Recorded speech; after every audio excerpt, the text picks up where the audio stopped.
To all North Pole City Elves, those in Santa's Village, in the lower 48, and all around the world, this is your weekly update for the week of August 8th, 2022. I am your host, Walter Mistletoe Livingstone. And I'm your co-host, Becky Marshmallow Livingstone. Let's go to press.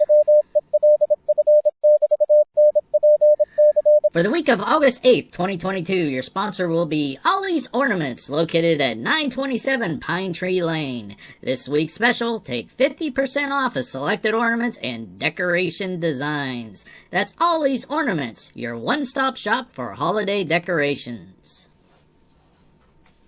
Update from Santa's Village. Santa has asked the reindeer stables, engineers, and flight command to schedule some repair time for the old training sleigh as he noticed it pulling very hard to the right during this week's tests and reindeer training when he got over 500 feet above ground. This is not normal, said Santa. There is something a bit off with the aerodynamics, I think. This needs to be fixed before our next flight. During the training flights this week, every time Santa would circle the team back around to the right to fly over North Pole City, the sleigh would take a sudden deep dip, almost to the point that Santa was falling out of the sleigh. This definitely needs to be looked into. From the Department of Elfland Security, Edward Hinkelmeyer released a memo today to the chemists and engineers asking them to start testing the fuel reserves for the package satellites. This is a bit early for this year, but last year they did find some issues and had to scurry to make some corrections. We'll be running a close schedule this year, said Edward, so we need to check everything and then check it again, just to make sure all is going to be fine during the deliveries. The division of WWWPR has asked for a couple weeks to get caught up on designs and posts on the website as they are getting new computers in their offices. Most of those who work there have been working extremely hard this year, and Santa has said it is fine to take a few weeks to get settled back into the groove. Please stay tuned for new updates on TAOLF.com once their new computers and network is back up and running again. In the North Pole City News weather update, if you have any outdoor work to do, it would be best to do it later in the week. This week will be in the upper 40s with rain expected through Wednesday, but the remainder of the week will be partly cloudy. WELF NPC Radio is planning on taking our remote broadcast station out to city center this week to report on the reindeer testing, and yet again the system blew up and caught fire. This time when we flipped the switch to record. Our staff is going to have to start over again from scratch on this device, as this time it was completely damaged and cannot be repaired. Hopefully the new unit will be able to handle some of the broadcasts. Would be nice. This week in elf history, Smokey the Bear and his wildlife prevention campaign turned 78 on the 9th. It is the longest-running public service advertising campaign in U.S. history. It has educated generations of Americans about their role in preventing wildfires. Smokey is a black bear weighing over 300 pounds. He's always seen in his favorite clothes. His personalized ranger hat, blue jeans, a belt, and generally he has a shovel in his hand. He's often heard reciting his favorite saying, "Only you can prevent wildfires." This saying has changed over the years, though. He used to say, "Only you can prevent forest fires." And before that, when he first appeared, he would always say, "Smokey says, care will prevent 9 out of 10 forest fires."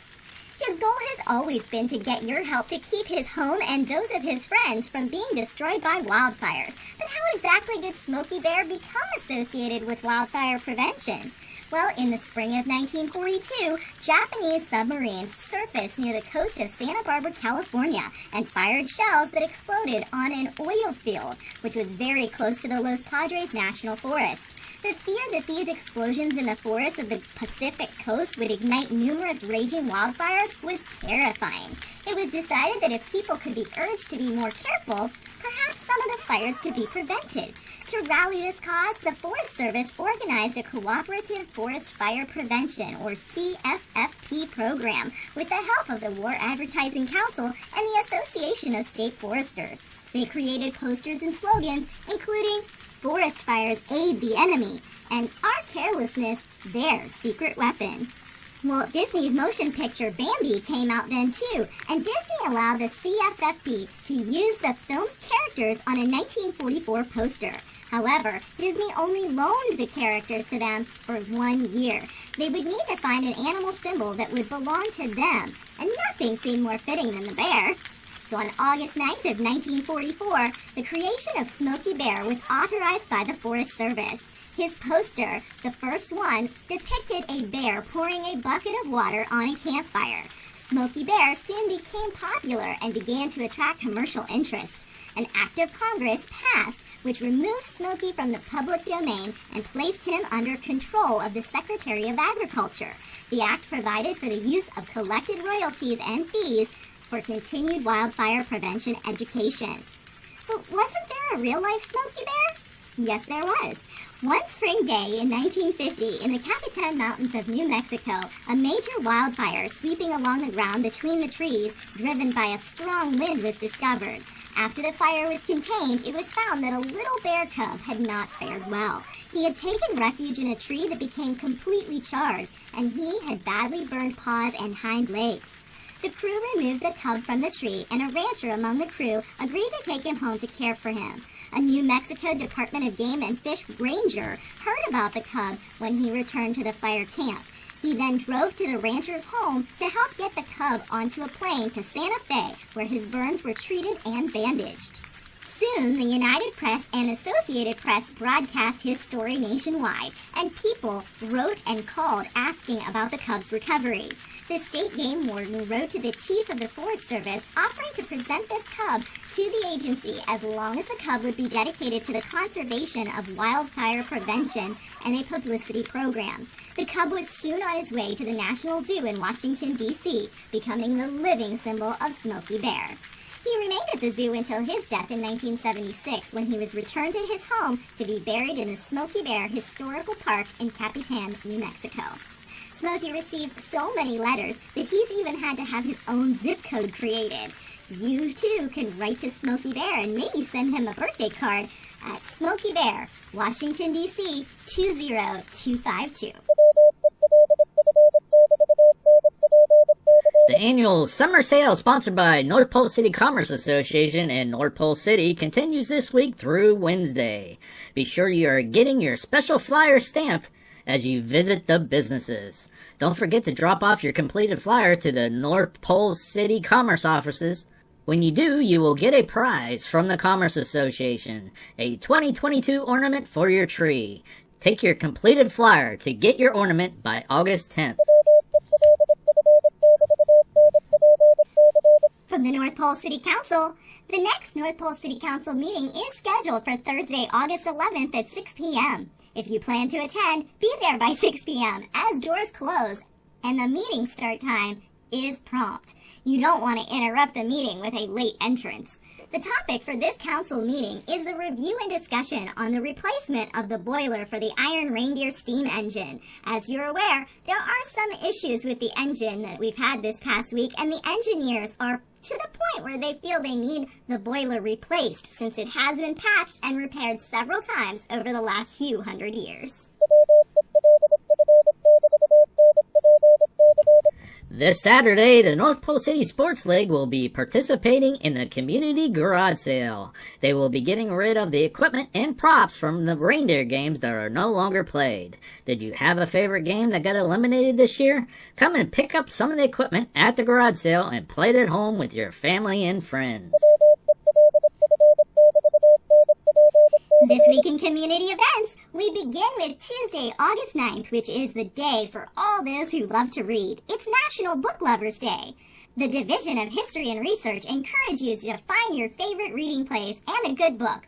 Whether it's fiction or nonfiction, they don't care, and read the day away. They will be bringing out some of the old archive books and some special archived letters to Santa to put on display for your viewing pleasure on Tuesday as well.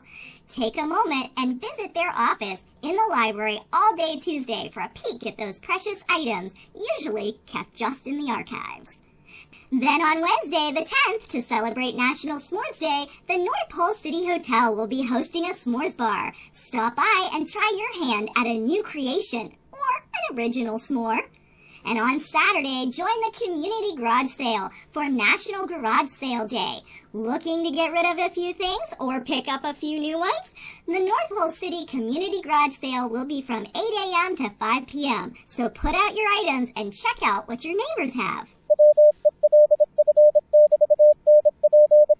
WELF NPC would like to wish a very happy 600th birthday to Rachel Sweet Tooth Lighton. Rachel has worked in Mrs. Claus's kitchen since she was tugging on her mother's apron. Rachel specializes in making all of vanilla and chocolate puddings that you all enjoy from the cafeteria. We would like to wish you many more happy years. This is Walter Mistletoe Livingstone. And Becky Marshmallow Livingstone. With a reminder, not all who wander are lost. Some are just looking for garage sales. Have a good evening and be sure to tune in next week for another WELF NPC North Pole Radio News Update.